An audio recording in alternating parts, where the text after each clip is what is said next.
Yomi Joy, you're raising your hand. What's going on? All right, so we're not going to take any questions now. So if you have any question, please. If you have any question, you can note them down somewhere, and then we take questions during. We take questions after the teaching. Is that okay? So in dealing with parents or relating with parents, there are there are perspectives that I need you to have, that we all must have in mind. All right. The first one is parents are people. Parents are people. Now, normally, if it was a training with physical training, I would ask everybody to say it like 10 times so it can sink in. Parents are people, people with children. So when we talk about people, can you see my screen?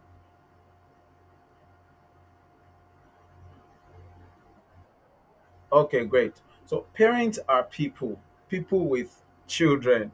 They've given you their children to handle. They've not done anything wrong. All right? They've not done anything wrong. They are normal people like us. They're normal people, people with shortcomings, people with a lot of backgrounds, a lot of factors affecting them. So, so always remember that parents are people. They are humans, all right? Imperfect people. Always remember that. That's the first perspective we need to take before we start saying, oh, it's their children. Oh. Okay. Now, number two, I know a lot of people fight me for this for this perspective. You are responsible for their children in school. So as soon or as long as they get their children to you, you are responsible for their children. People are joining. I wish I made someone the admin. So, all right, you are the one responsible. So for all their time in school, you're responsible for those children. So the parent must be must have peace wherever they are. They must be rest assured. They must be confident. Um, they must be assured that their the time their children spend with you will will meet up with their expectations.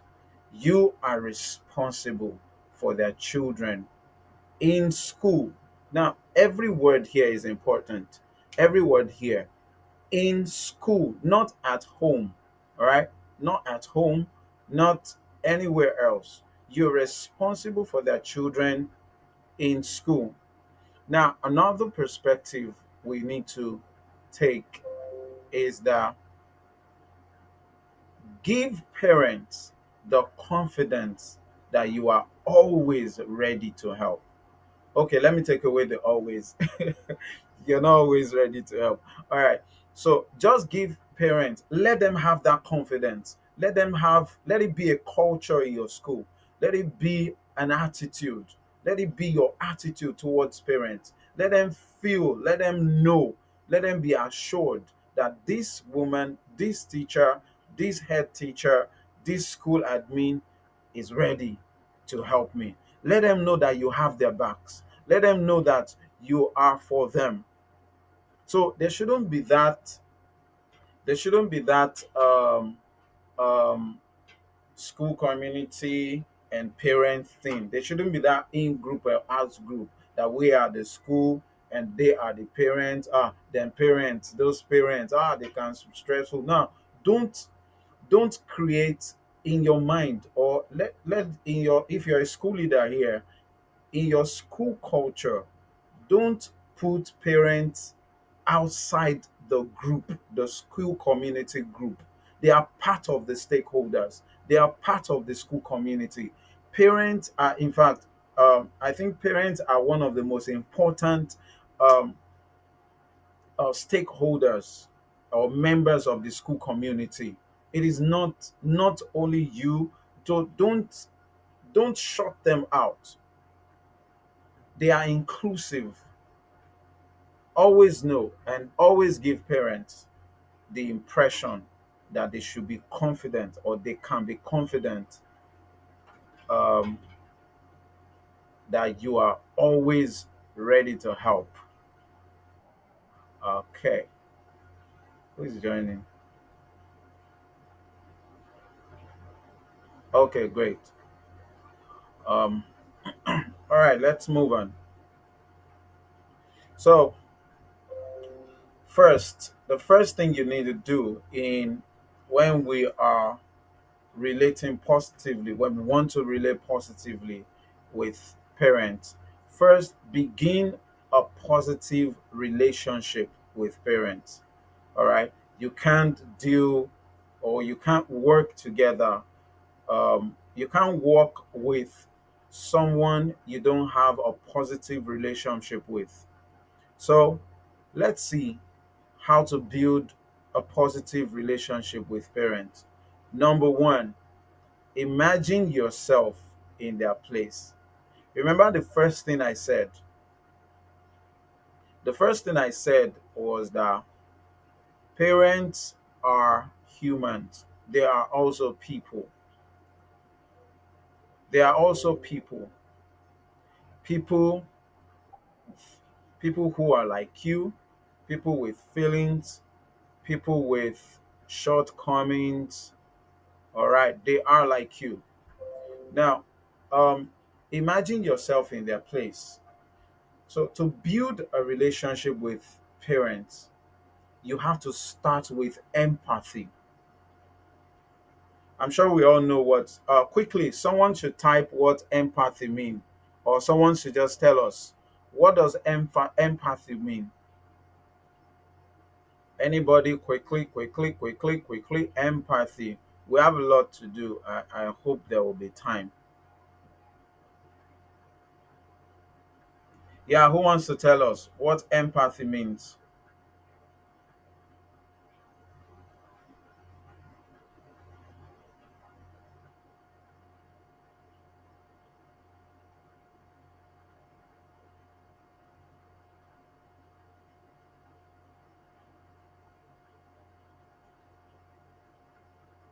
Anybody? Empathy. What does it mean? Ah, some people are having internet connection issues.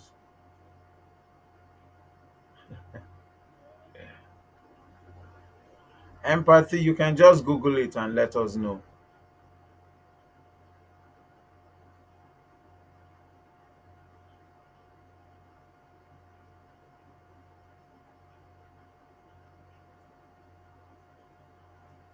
Can you all hear me?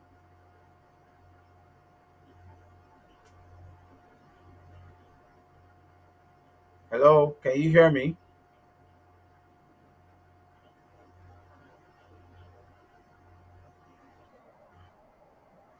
Okay, okay, great. So nobody knows what empathy is, really? Are you? Is that how the children in your class feel? What did you say?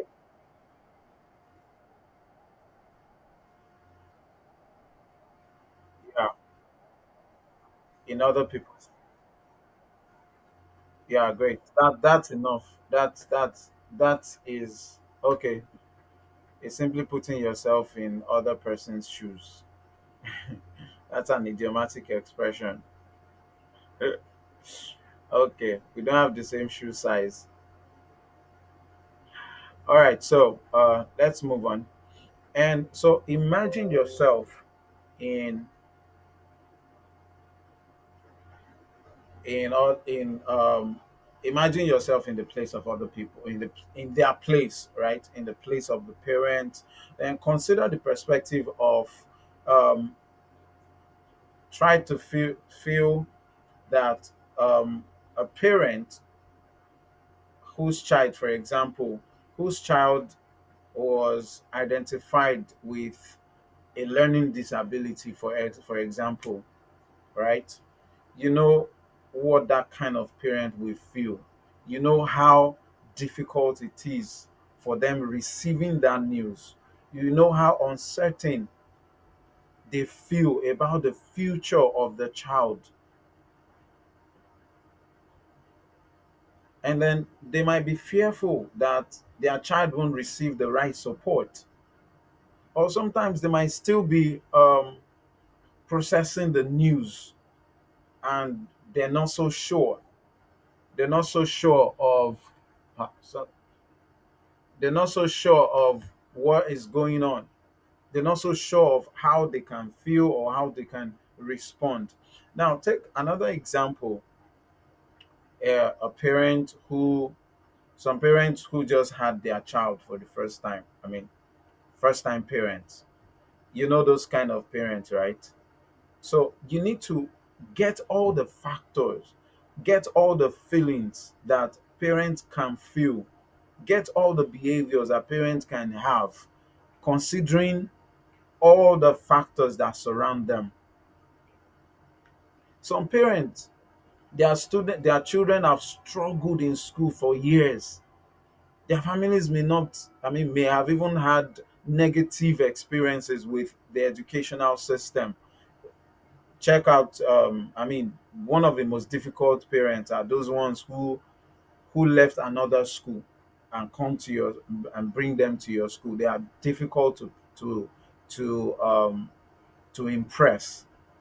All right, so they may feel overwhelmed. I mean, so you just keep it in mind that you have to understand these parents, because sometimes those parents can be defensive, they can throw up any kind of attitude. So put yourself in their shoes, all right?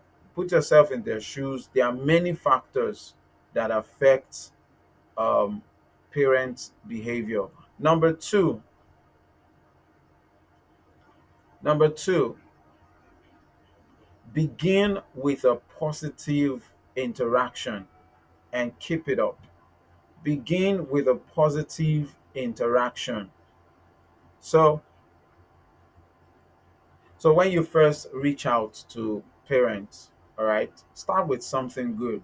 Introduce yourself, all right? Share something you enjoy about their child or about their children, or simply let them know that you are available if they would like to speak.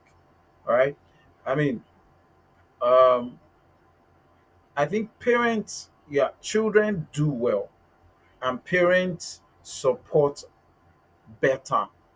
Parents show more support to the school if when the teacher is kind and supportive to the child, when the teacher is supportive. So you need to show that you're ready. Remember what we said first. You're ready to help. Show that positive reaction. I mean interaction with parents. Let them let them feel confident around you. Let them feel confident that you are their children's teacher, or they have their children in your school. Build that rapport with them. Build rapport, good relationship with them. And number three, find out how families prefer to be reached. Find out how families prefer to be reached.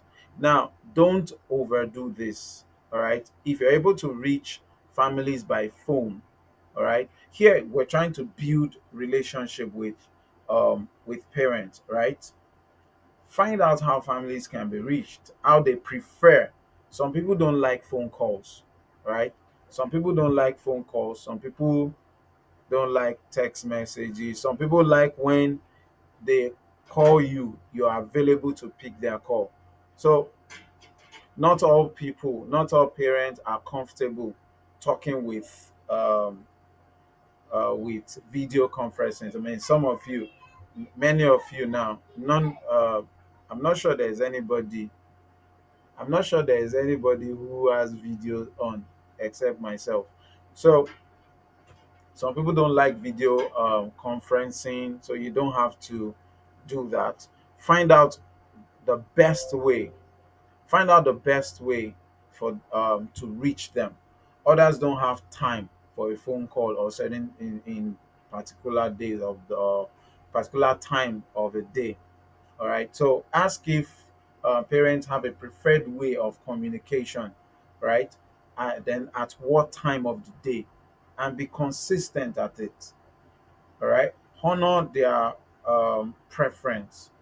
Honor their preference. So some parents do well with emails. Some parents do well with emails. I mean, most parents don't do well with emails.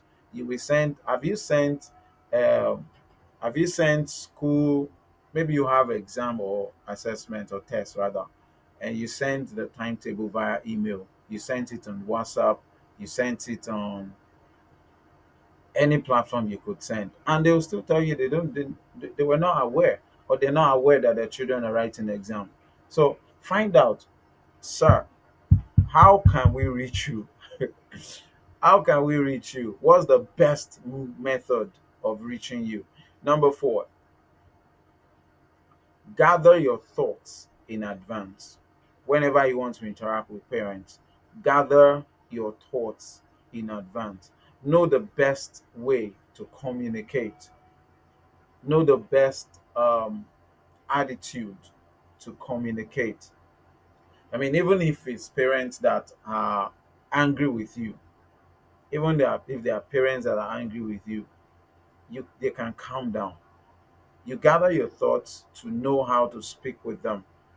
So when it comes to time to talk with parents about your concerns, so you have a draft. Draft out what you want to say before the meeting or before the phone call. Don't just get upset or in the with the emotion or the excitement of what has happened, the situation. You just pick up your phone and call. Calm down, gather your thoughts. Right. If you need to, if you're writing, put them in bullet points. All right, put them in bullet points in your notes to help you prioritize and keep track of your thoughts. Consider sharing high level versions of the list with parents too, right? Before the meeting, you can um, you can send them a text. Okay, this is why I'm calling and all that. Uh, give them an idea of what you're calling them for. This list will help both you and the parent, to remember what you want to talk about in a conversation. Number five, use the I statement. I will explain what this is. Use the I statement. Now, um, if you want to give feedback, for example, you don't say your child is slow or your child is a slow learner. You could say, I think we need to work on the learning confidence of your child. All right. Let when you're talking, let the parent feel that responsibility is on you, and let them feel that let them not feel like the pressure or the blame or whatever is, or the responsibility is on their child, or or on them. Parents don't want that. Parents don't want to take responsibility for anything. But I'll show you how you can show them that they have the responsibility. Of course, the responsibility for the education of their children is theirs. Okay, it's solely theirs. You're just helping. Our educators, we're just helping. But when you're communicating with them, let them feel that you're taking responsibility. So always use the I am concerned, I feel, I noticed, I observed. Okay, this may help the parent not to take concerns personally. All right. Yeah, these statements are like empathic way to share your thoughts, empathic ways to share your ideas and your concerns to them.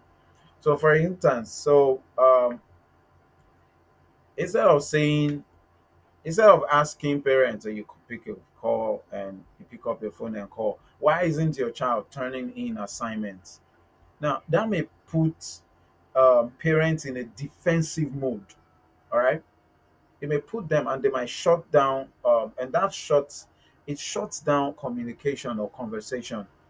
So instead, you could say, I notice your child hasn't turned in assignments for last week. All right. And then you find out, has your child spoken to you about it, or is there any way we can help remind you that your child, remember, they need to sense that you are ready to help. Now, number six, this is a twist. Now, set boundaries together. I always say this: you are not a teacher 24 hours. You are not a teacher for 24 hours. You should have boundaries, right? You should have boundaries and you should set them and you should keep to them. You should make parents respect your boundaries. Like for me, uh, you should have a policy about when parents can reach you and when they can't.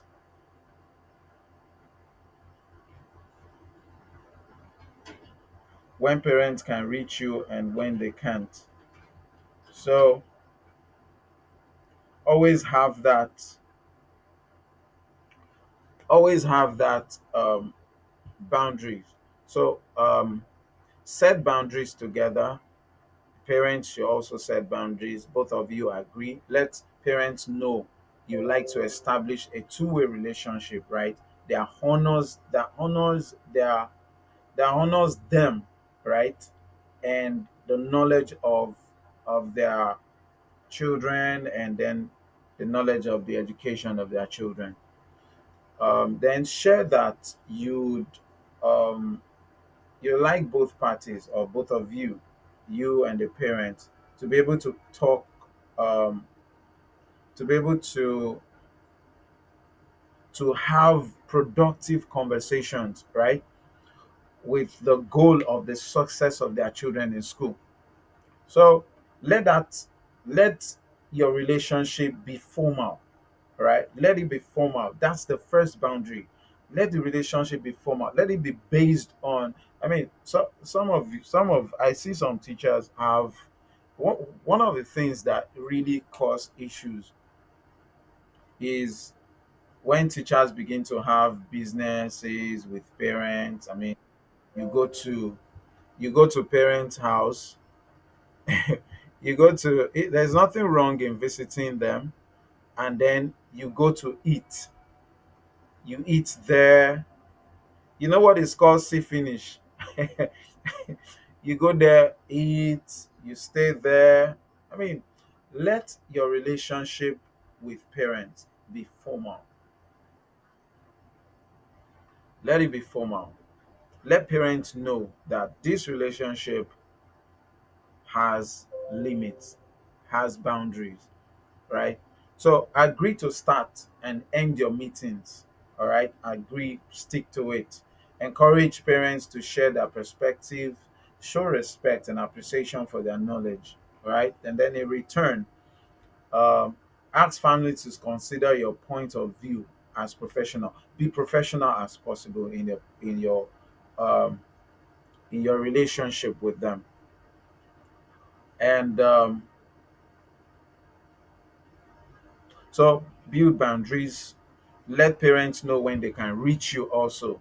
You're not a teacher 24 hours. Really? Please mute. Oh, who is that?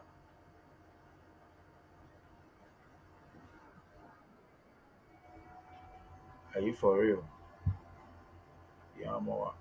All right, number seven, communicate early and be solutions oriented. Be solutions oriented. All right, communicate what you want to communicate early enough and look for solutions after. Don't let conversations be filled with problems. Your conversations your conversations must be filled. Please, can you still hear me?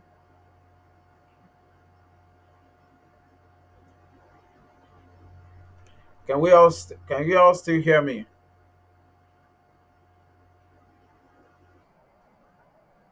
Yeah, great.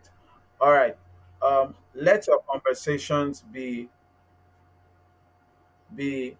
solutions oriented. Don't dwell too much on problems, and don't dwell too much on making blames. Don't blame parents. Don't blame the child. Don't blame the school. All right. When you begin a conversation, be upfront about what you want to talk about, right? And then your expectations of the family, and then you also you also have the solution in mind. Communicate solution more. Communicate solutions more. Sorry, I need to accept this person. Communicate solutions more than problems. So um this helps this helps to make um parents confident and comfortable that you are capable. All right. When all your conversations are full of problems, issues, if you're looking for solutions, all right, to a concern, you can also advise parents, give suggestions, to give their own input, so you can both find the best solutions together.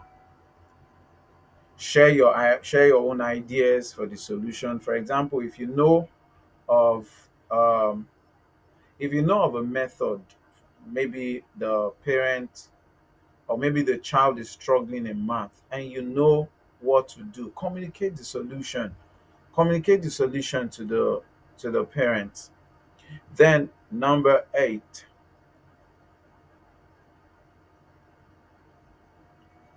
send a follow-up email or message or a call if needed. Of course, if it's needed, whenever you have conversations, always send follow up. That's the best way. That's a very awesome way to communicate. All right. Send feedback, ask for feedback from parents. Oh, um, what do you think about the meeting? What did you learn? What's your takeaway point and all that? So send feedback to parents and get them to know. I'm not sure we have time for this. Parent communication.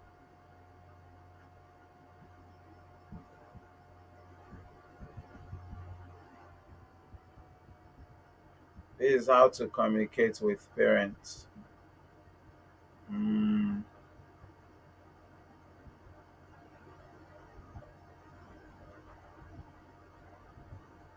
can we do this right now? We're supposed to end. We're supposed to end at. Okay, so I hope you took notes of all this. So remember, always remember that parents are people. They're people like you, and you always want to show them, and you always